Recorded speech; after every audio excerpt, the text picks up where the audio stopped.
I came home 3 hours early from my business trip. The flight had been canceled due to weather, a freak thunderstorm that grounded everything at O'Hare for the rest of the day. Most passengers groaned and settled into the terminal for the long wait. But something in my gut told me to go home. Something urgent. Something I couldn't explain. Instead of waiting at the airport, I rented a car and drove through the rain. 4 hours of white-knuckled driving through sheets of water and flashing lightning. I didn't stop for food. I didn't stop for gas until the warning light forced me to. I just drove. I didn't call ahead. I wanted to surprise my family, my husband Richard, and our 13-year-old daughter Emma. I imagine their faces lighting up when I walked through the door. I imagine Emma running to hug me, Richard kissing my forehead, all of us sitting down to an impromptu family dinner. I was so naive. I parked in the driveway at 2:47 p.m. I remember the exact time because I checked my phone, smiling at the thought of seeing their faces. The rain had finally stopped and pale sunlight was breaking through the clouds like a promise. The house was quiet when I stepped inside. Too quiet for a Saturday afternoon. No television playing, no music from Emma's room, no sounds of Richard working in his home office. I set down my suitcase in the foyer. Water dripped from my coat onto the marble floor. "I'm home," I called out, my voice echoing through the empty rooms. No answer. I stood there for a moment, listening. The grandfather clock in the living room ticked steadily. The refrigerator hummed in the kitchen. Normal sounds. Safe sounds. Then I heard something else. A voice coming from upstairs. My husband's voice, low and steady, saying words I couldn't quite make out. I climbed the stairs slowly, still smiling, still expecting a happy reunion. Maybe they were playing a game. Maybe Richard was helping Emma with homework. Maybe... Emma's bedroom door was open, just a crack. Pale afternoon light spilled through the gap, casting a thin golden line across the hallway carpet. I pushed the door open, and I froze.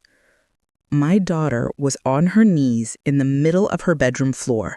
My husband was standing over her, one hand gripping her chin, tilting her face upward toward his.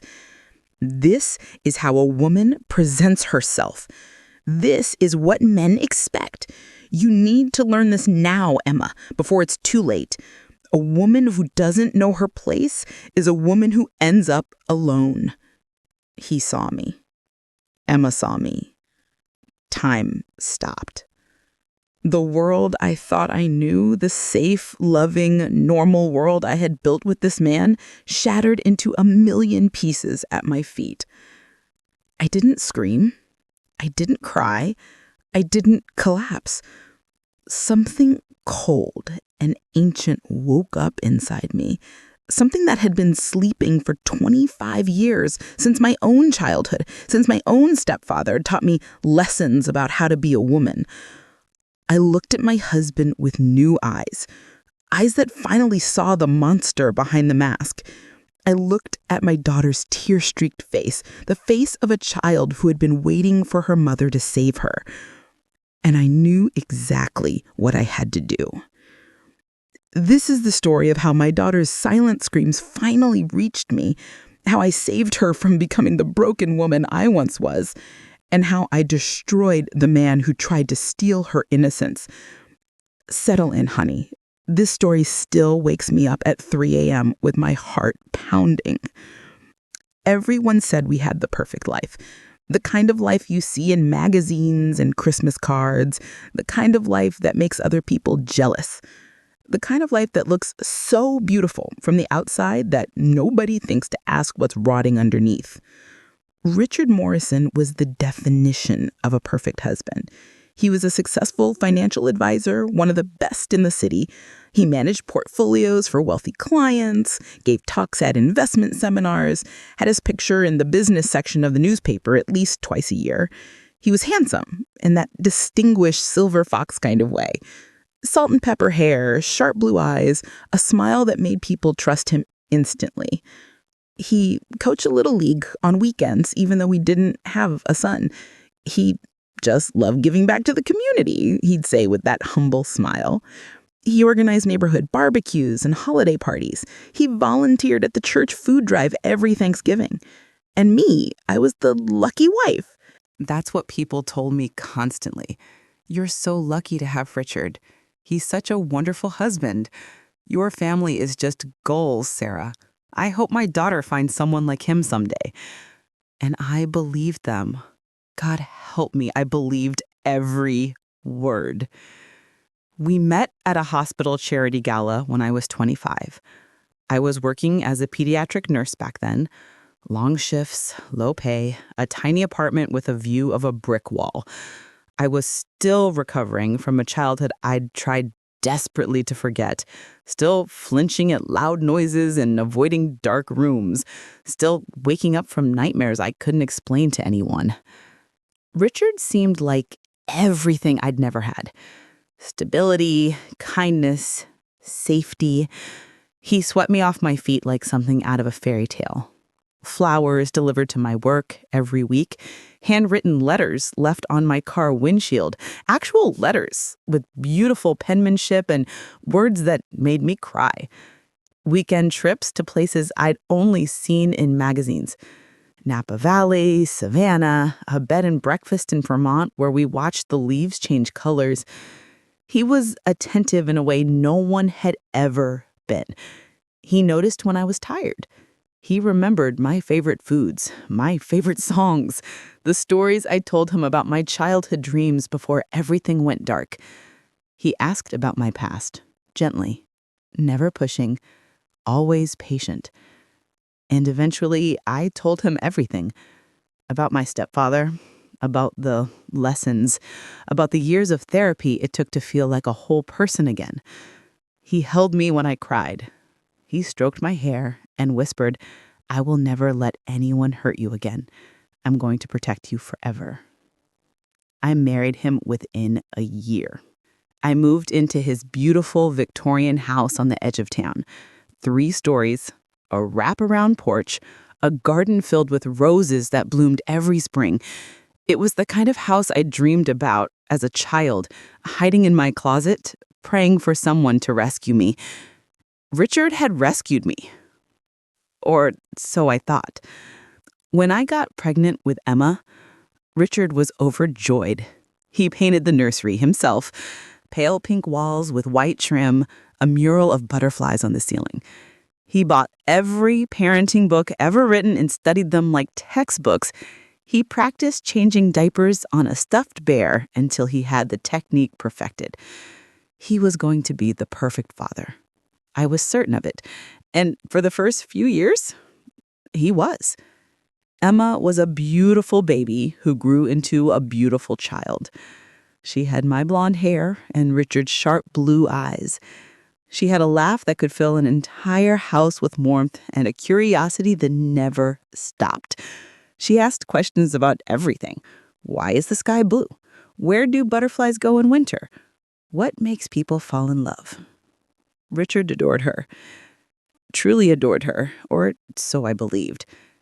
He came home from 12-hour days at the office and still found energy to play catch in the backyard. He read bedtime stories with different voices for every character. A deep growl for the bears, a squeaky whisper for the mice. He built elaborate blanket forts that took over the entire living room and hosted tea parties with her stuffed animals as guests. I watched them together and thought, this is what happiness looks like. This is what healing looks like. I broke the cycle. I found a good man, and together we're raising a happy, healthy child. I was so proud of myself for escaping my past. I didn't realize I'd walked right into another trap. The changes started when Emma turned 11. It was subtle at first, so subtle I almost missed it entirely. Richard became more attentive to Emma, more focused on her appearance, her behavior, her mannerisms. He commented on how she sat, how she walked, how she spoke to adults. "Sit up straight, Emma. Ladies don't slouch." Don't speak with your mouth full. It's unbecoming. A young lady should always be poised and pleasant. No one likes a girl who's too loud. I thought it was normal parenting. I thought he was just teaching her good manners, preparing her for the world. I'd been raised with no guidance at all. And look how I'd struggled. At least Emma would know how to present herself. But there were other things, too. Richard became protective. Very protective. He insisted on knowing where Emma was at all times, not just which friend's house, but which room of the house. He monitored her phone, her social media, her text messages. He read her diary until she stopped keeping one. He controlled what she wore. Nothing too short, nothing too tight, nothing too colorful or attention-grabbing. "I'm just being a good father," he'd say when I questioned him. "Do you know what's out there, Sarah? Do you know what predators are looking for? Do you know what men are really like? I'm protecting her." And I believed him. Because I did know what was out there. I knew what predators looked like. I knew what men could do to little girls.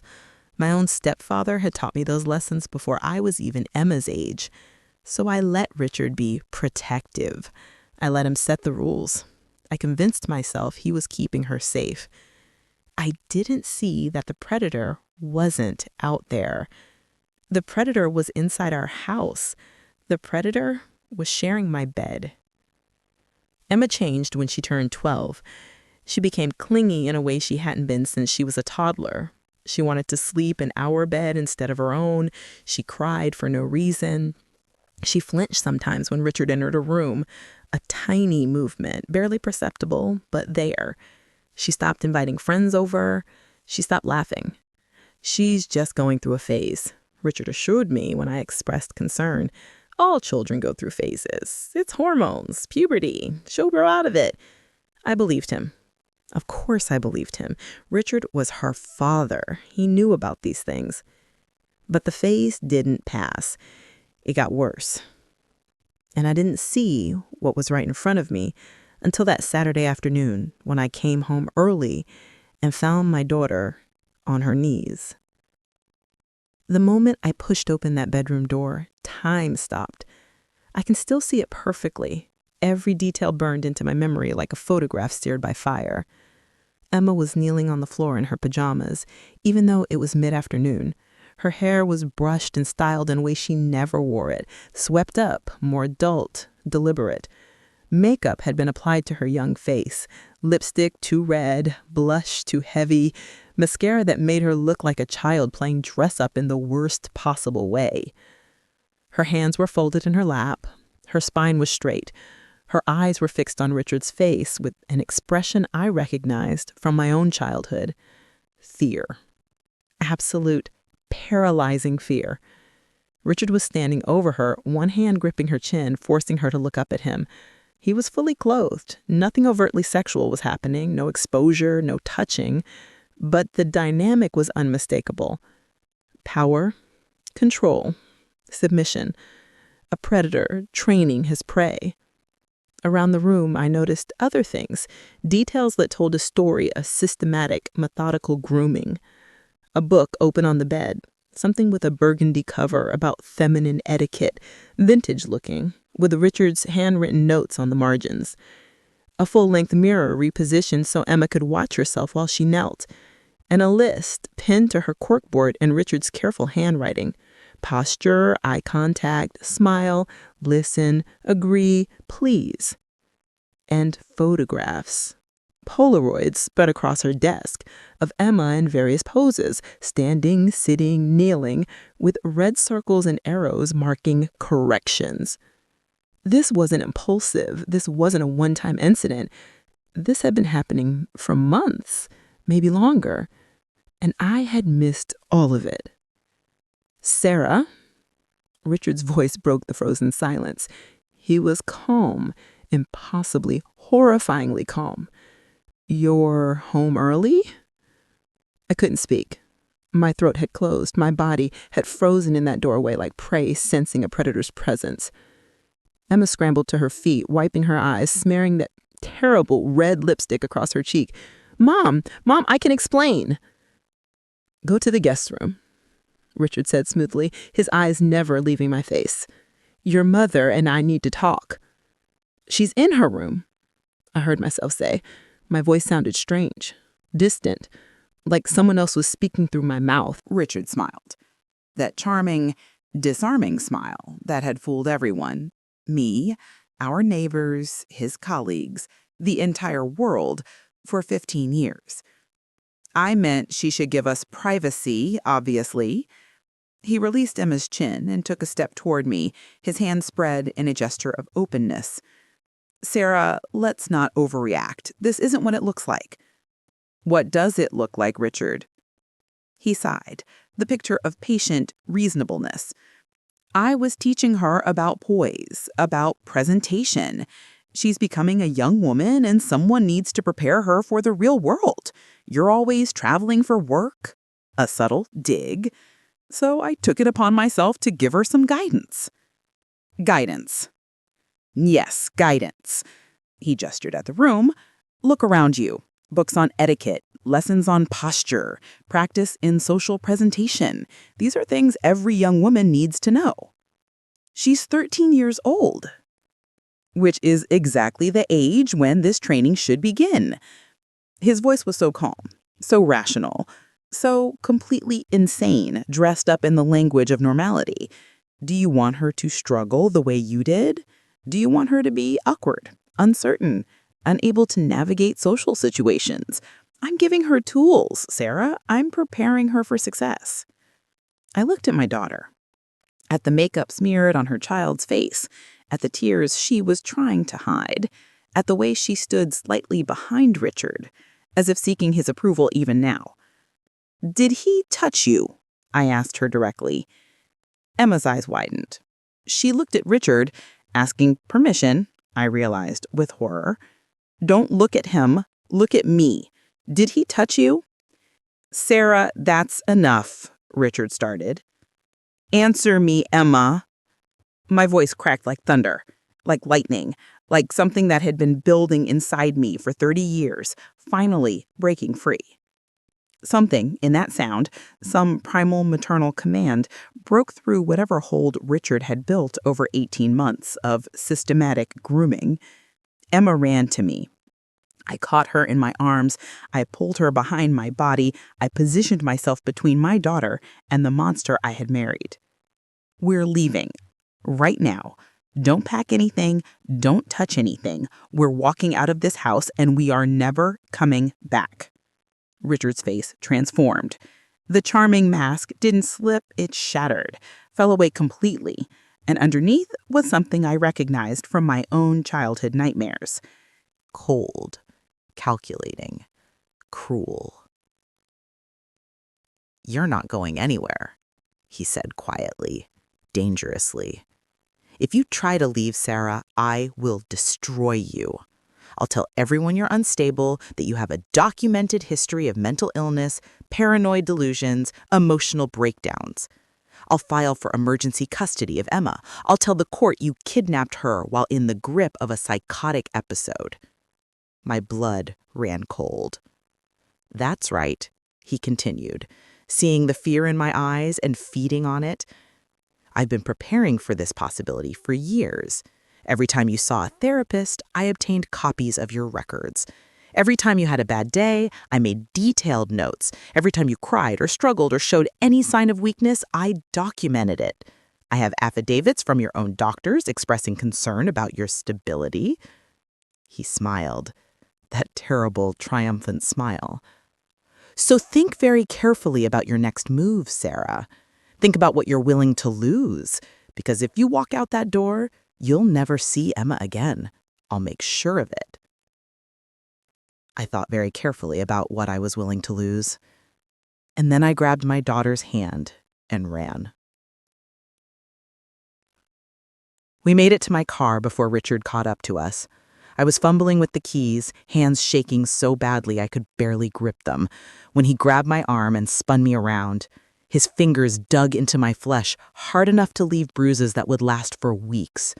"I warned you," he hissed, all pretense of civility gone. "I told you exactly what would happen if—" "Mom!" Emma screamed from inside the car where I'd managed to shove her. The scream carried. Our neighbor, Mr. Patterson, looked up from the garden he'd been watering. The Hendersons across the street paused their weekend car wash. Mrs. Kim from 3 houses down stepped onto her porch with her phone in her hand. People were watching. Richard noticed too. His grip loosened slightly. That public image, that perfect family man persona he'd cultivated so carefully, was more important to him than anything. Even more important than keeping me trapped. "Let go of me, Richard," I said loudly, clearly, loud enough for every neighbor to hear. "You're hurting me, Richard." He released my arm immediately, stepped back. That charming smile slid back onto his face like a mask he could put on and take off at will. "Honey, let's just go inside and talk about this.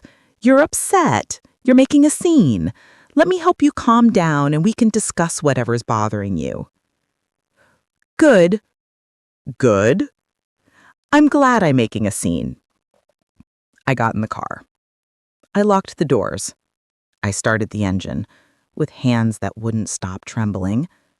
Richard stood in the driveway, still smiling for the neighbors, waving pleasantly as if this were just a minor family disagreement that would be resolved over dinner. But his eyes followed us as we drove away. Cold, calculating, promising retribution. I knew then that this wasn't over. It was only beginning. We drove for 3 hours before I felt safe enough to stop. A roadside motel in a town I'd never been to. Cash payment, fake name on the register. A room on the 2nd floor with a view of the parking lot so I could watch for any cars that looked familiar. I'd learned more from Lifetime movies than I'd realized.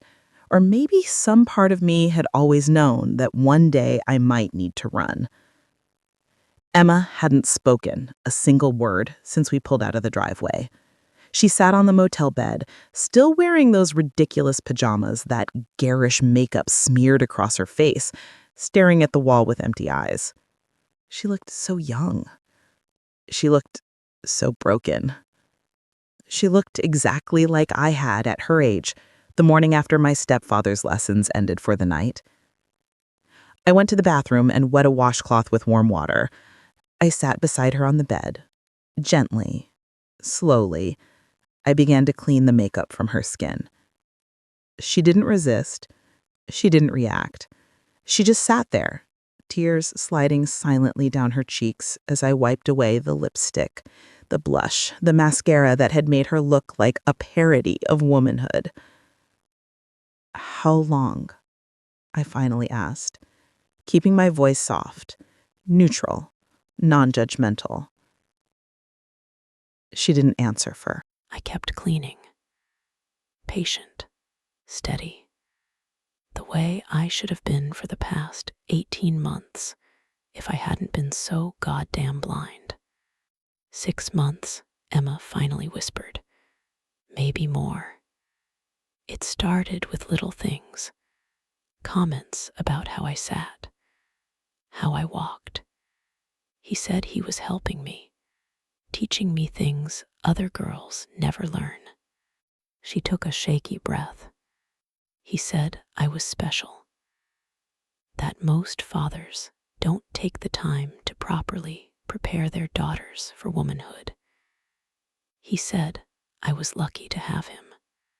My hands trembled. I forced them to stay steady. Did he ever? I couldn't finish the sentence. The words wouldn't come. No, Emma shook her head quickly. He never touched me like asterisk that. It was all about training, preparing me. He said the physical lessons would come later, when I was ready. When would that be? 15. Her voice was barely audible. He said when I turned 15, the real training would begin. 2 years. He had been planning to wait 2 more years. before advancing to the next phase of his sick curriculum. The vomit rose in my throat. I forced it down. He said I was his special project, Emma continued, her voice hollow now. He said he was creating the perfect woman. He said most men don't have the patience or the vision to properly train a female, but he was different. He was dedicated. He was giving me a gift. Grooming, textbook predator grooming, isolating her, making her feel special, normalizing inappropriate behavior, building false intimacy, creating dependency, laying the groundwork for escalating abuse. My husband, the man I'd slept beside for 15 years, the man I'd trusted with my deepest secrets, the man I'd allowed to raise my daughter. Monster, I wanted to tell you, Emma sobbed, finally breaking down. I wanted to tell you so many times, but he said you were fragile. He said you had a broken brain. He said if I told you, you'd have a mental breakdown and have to go away to a hospital forever, and I'd never see you again. He said I'd end up in foster care with strangers who wouldn't love me. He'd used me as a weapon. My trauma, my vulnerability, my love for my daughter, he'd twisted all of it into chains to keep her silent. He said I was protecting you by keeping quiet, Emma whispered. He said a good daughter protects her mother. I pulled her into my arms. I held her as tightly as I could without hurting her. I let her cry against my shoulder until my shirt was soaked with her tears. Nothing he said was true, I told her fiercely. None of it. I'm not fragile. I'm not broken. I'm not going anywhere. And you did nothing wrong. Do you hear me, Emma? Nothing. You were a child being manipulated by an adult who was supposed to protect you. None of this is your fault. But I believed him, she sobbed. I did the things he taught me. I didn't fight. I didn't scream. I just did what he told me because I didn't want to lose you. And that's exactly what he counted on. That's how predators work. They find your biggest fear and they use it against you. He knew you loved me. He knew you'd do anything to protect me. So he made you think that keeping his secrets was the way to do it. I pulled back and looked into her tear-stained face. You are brave, I said clearly. You are strong. You survived something terrible, and you kept yourself as safe as you could until I finally opened my eyes.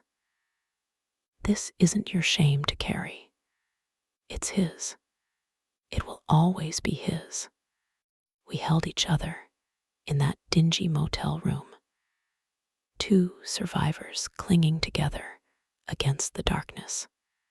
And I swore to myself that Richard Morrison would pay for what he'd done.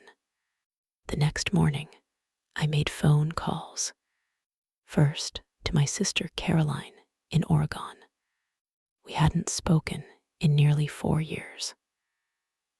Richard had slowly, systematically isolated me from my family, little comments about how Caroline was judgmental, suggestions that her visits stressed me out, subtle manipulation, until the distance between us felt impossible to bridge. She answered on the second ring. Sarah, her voice was confused, wary. Is everything okay? No, I said, and then I started crying. She listened while I told her everything. about Richard, about Emma, about 18 months of grooming I'd been too blind to see. She didn't interrupt. She didn't question. She just listened. When I finished, she said 5 words I'll never forget. Come home now. Second, I called a lawyer. Not just any lawyer, a specialist in domestic abuse and child exploitation cases. Her name was Diana Reeves, and she had a reputation for being a pit bull in the courtroom. Your daughter is the victim of grooming by a family member, she said, after I'd recounted everything. What you witnessed, the kneeling, the training, the preparation for future lessons, constitutes psychological abuse and could be charged as attempted sexual exploitation of a minor. Can we prove it? We can try. The physical evidence, the book, the photographs, the written lists will be crucial. Your daughter's testimony will be crucial. And, she paused, I have to ask, is there any chance there are other victims? I hadn't considered that. I don't know, I admitted. We've been married for 15 years. Before me, he was briefly married once before, but I don't know much about it. I'll look into it. Predators rarely have only one victim. If there are others who are willing to come forward, it strengthens the case significantly. She gave me instructions on what to do next, how to protect Emma, how to document everything, how to prepare for the war that was coming. He'll fight dirty, she warned me. Men like your husband, charming, successful, respected, they don't go down quietly. He'll use every weapon he has, including your mental health history. You need to be prepared for that. I am. Are you sure? I thought about Emma's face when I found her on her knees. The fear in her eyes, the makeup on her child's skin, the list of instructions pinned to her wall. I've never been more sure of anything in my life. Third, I called the police. That was the hardest call of all. Detective Maria Rivera was assigned to our case. She was a woman in her 50s with kind eyes and a no-nonsense manner, and she'd been working crimes against children for over 20 years. I've seen cases like this before, she told me after reviewing my statement and Emma's initial interview. More than I'd like. Your husband is a textbook predator patient, methodical, expert at hiding in plain sight. He seems so normal, I said. Everyone loves him. No one would believe. That's exactly how they operate. The most dangerous predators are the ones who seem the most trustworthy. They build entire identities around being above suspicion. She leaned forward. But we're going to catch him, and we're going to make sure he never hurts another child. What do I need to do? For now, stay hidden. Keep Emma safe. Document everything you can remember about his behavior. Any conversations that seemed odd in retrospect. Anything that might help us build a timeline. She handed me a card with her direct number, and call me immediately if he tries to contact you. Men like your husband don't give up easily. He'll try to find you. He'll try to get to Emma. We need to be ready for that. Richard's counterattack came within 72 hours. he filed an emergency custody petition, claiming I had kidnapped Emma during a psychotic episode. He produced years of documentation, therapy records, doctor's notes, incident reports. He claimed to have compiled out of loving concern for my well-being. He gave tearful interviews to local news stations. "I just want my daughter home safe," he said, looking straight into the camera with those honest blue eyes. "My wife is a deeply troubled woman, and I'm afraid for Emma's safety. Please, if anyone knows where they are, help me bring my little girl home." The comments sections exploded with sympathy. What a devoted father. What a terrible situation. That poor man. Nobody questioned his story. Nobody wondered why a 13-year-old girl would willingly flee with her unstable mother. Nobody saw the monster behind the mask. But Diana Reeves saw him. She counterfiled immediately. Emergency protective order. Child abuse allegations. Request for criminal investigation. The court granted temporary custody to me pending investigation. Richard was ordered to have no contact with Emma. For the first time since we fled, I could breathe. The investigation took 3 months. The police executed a search warrant on our house and found exactly what I described in the book: the photographs, the lists of instructions. They found Richard's computer, which contained encrypted files that took forensic specialists weeks to crack. What they found in those files made even Detective Rivera, with her 20 years of experience, go pale. Journals, years of them. Detailed documentation of Richard's training program for Emma, with notes on what had been accomplished and what was still planned. Clinical, detached, horrifying, and references to previous students.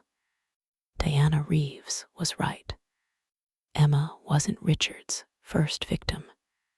When my story went public, when it became clear that the charming financial advisor was actually a methodical predator, women started coming forward.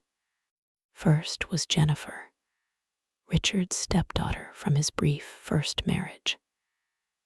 She was 28 now, still in therapy, still struggling with the aftermath of what he'd done to her when she was 11. Then came Michelle, the daughter of a woman Richard had dated in his 20s. She'd been 10 years old when the lessons started. Then Amber, a niece who had stayed with him one summer when she was 12. 3 women, 3 separate decades, 3 nearly identical stories. None of them had ever reported him. They'd been too ashamed, too traumatized, too convinced that no one would believe them over charming, successful, beloved Richard Morrison. But when they saw me fighting, they found their courage. They came forward together. They testified together. They faced their abuser in court together. And together we destroyed him. Richard Morrison was convicted on 12 counts of child endangerment, sexual exploitation of a minor, and related charges spanning 3 decades of predatory behavior.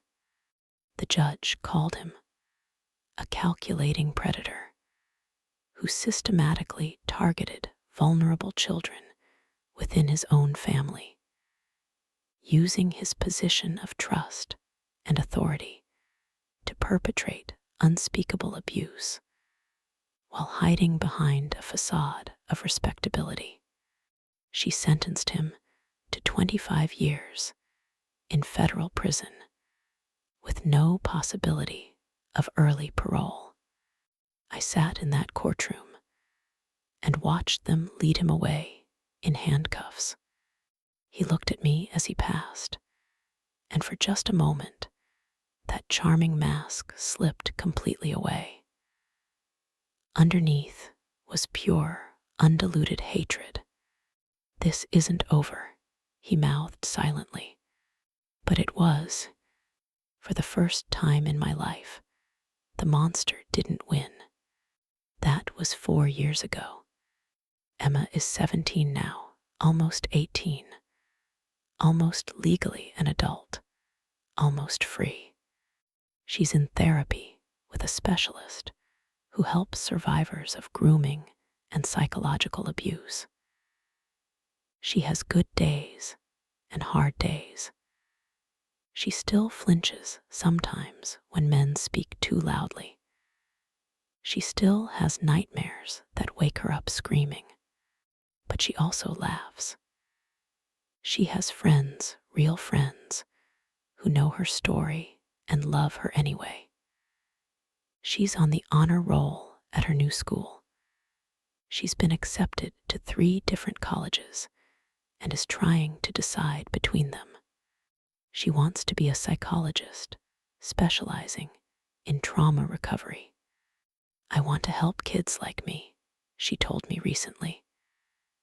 Kids who are stuck in situations they can't escape, being hurt by people who are supposed to protect them. I want them to know they're not alone. I want them to know there's hope. I've never been prouder of anyone in my entire life. As for me, I'm rebuilding. We moved across the country after the trial to a small town in Oregon near my sister. New names. New start. A little house with a garden where I've planted flowers in every color, something beautiful to look at when the memories get too dark. I'm in therapy too, processing not just what Richard did to Emma, but what happened to me as a child trauma I thought I'd dealt with, but had really just buried alive, waiting to resurface at the worst possible moment. I've learned that healing isn't linear. Some days I feel strong and whole and hopeful. Other days I can barely get out of bed, but I keep going. For Emma, for myself, for the little girl I used to be who never had anyone to rescue her. I'm rescuing myself now. Some nights, I still wake up in a cold sweat, wondering how I missed the signs for so long. How I brought a monster into my home and handed him my daughter on a silver platter. How I let my own desperate need for safety blind me to the danger standing right beside me. But my therapist reminds me, predators are experts at deception. They spend years, sometimes decades, perfecting their masks. They choose their victims and their partners with surgical precision. They build elaborate worlds specifically designed to make abuse invisible. Richard didn't fool me because I was stupid. He fooled me because fooling people was what he did best. I'm telling you this story because I need you to hear something, honey. Monsters don't always look like monsters. Sometimes they look like loving husbands, devoted fathers, coaches, teachers, mentors, pillars of the community. Sometimes they volunteer at churches and organize charity events, and have the most trustworthy faces you've ever seen. The most dangerous predators are the ones who hide in plain sight, wearing masks so convincing that even their own families can't see through them. If something feels wrong in your home, if your gut is telling you that something isn't right, trust that feeling. If your child's behavior changes unexpectedly, if they become withdrawn, fearful, secretive, pay attention. If your partner seems too interested in controlling or training your children, ask questions. Hard questions. Questions that might make them angry. Better angry than complicit. Better paranoid than blind. I almost lost my daughter because I wanted to believe in the fairy tale. Because I wanted so desperately to have the loving husband, the safe home, the normal life I'd never had as a child. I almost lost everything because I trusted the wrong person. Don't make my mistake. Emma asked me once if I regretted marrying her father. I told her the truth. I regret not seeing who he really was. I regret every single moment of danger I unknowingly put you in. But I could never regret you, Emma. You are the best thing that ever came from that marriage. You are my reason for fighting, my reason for surviving, my reason for getting up every morning, even when the darkness feels overwhelming. She hugged me then, this beautiful, brave, resilient young woman who was slowly but surely putting herself back together. You saved me, Mom, she whispered. When you came home early that day, when you actually saw what was happening and believed it instead of explaining it away, you saved my life. Maybe I did. Or maybe she saved herself by holding on until help finally arrived. Either way, we survived. Together, we survived. And we're going to keep surviving, one day at a time, until the shadows don't feel so dark and the future doesn't feel so frightening. That's what survivors do. We survive. Final words, honey asterisk. If you're in a situation like mine was, if you're starting to see cracks in the mask of someone you trusted, please know that you're not crazy. You're not overreacting. Your instincts are trying to protect you. Listen to them. If you're a survivor of grooming or abuse, please know that it was never your fault. You were targeted by a predator who exploited your trust and your vulnerability. Their crimes are not your shame to carry. Let it go, heal, thrive. That's the best revenge there is. And if you're an abuser listening to this story, thinking you're too smart to get caught, too charming to be suspected, too powerful to face consequences, think again, because survivors are finding their voices. We're telling our stories. We're coming for you. And your masks won't protect you forever. This has been Auntie Belle's Confessions. Hug your children tonight. Watch carefully the people you trust with their hearts. And never, ever stop listening to your instincts. They might just save your life. Sarah,